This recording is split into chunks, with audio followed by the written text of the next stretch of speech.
a woman named Tatiana Schlossberg. Her mother is Carolyn Kennedy, daughter of JFK. She is cousins with RFK Jr. She wrote a piece in the New Yorker over the last couple of days in which she talks about how she's been battling terminal cancer. She is a young woman. She was diagnosed with acute myeloid leukemia shortly after giving birth to her daughter last year. And she has another young child at home. And despite several rounds of chemotherapy, stem cell transplants, clinical trials, she has been given no more than 1 year to live.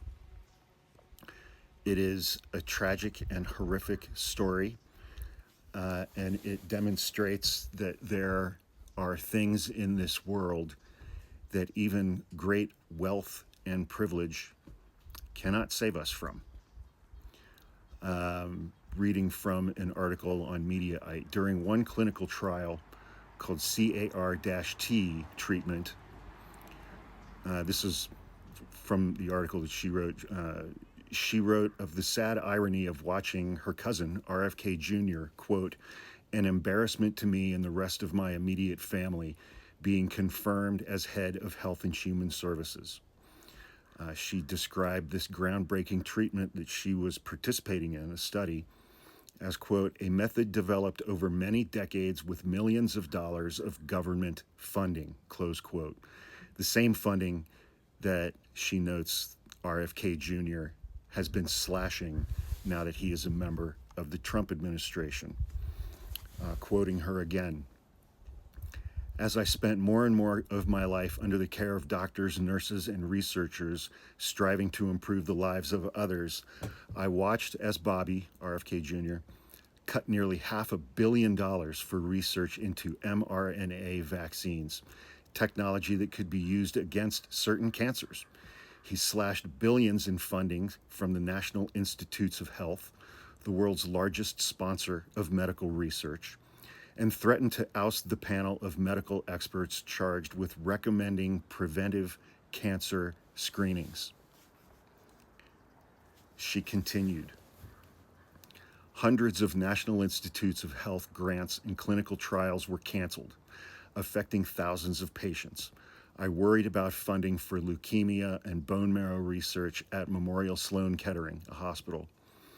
I worried about the trials that were my only shot at remission. Early in my illness, when I had a postpartum hemorrhage, I was given a dose of Misoprostol to help stop the bleeding. This drug is part of a medical abortion, which, at Bobby's urging, is currently under review by the FDA. I freeze when I think about what would have happened to me if it had not been immediately available, and to millions of other women who need it to save their lives or to get the care that they deserve. RFK Jr. and Republican politicians are killing American women and girls. They're killing them. By taking these drugs away, by putting in place draconian abortion bans.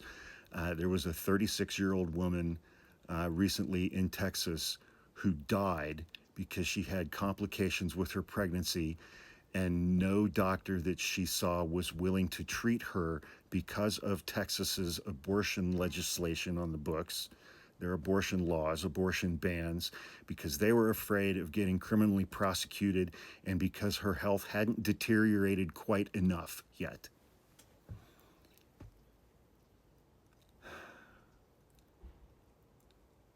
The party that claims to be pro-life is killing women and girls all across this nation.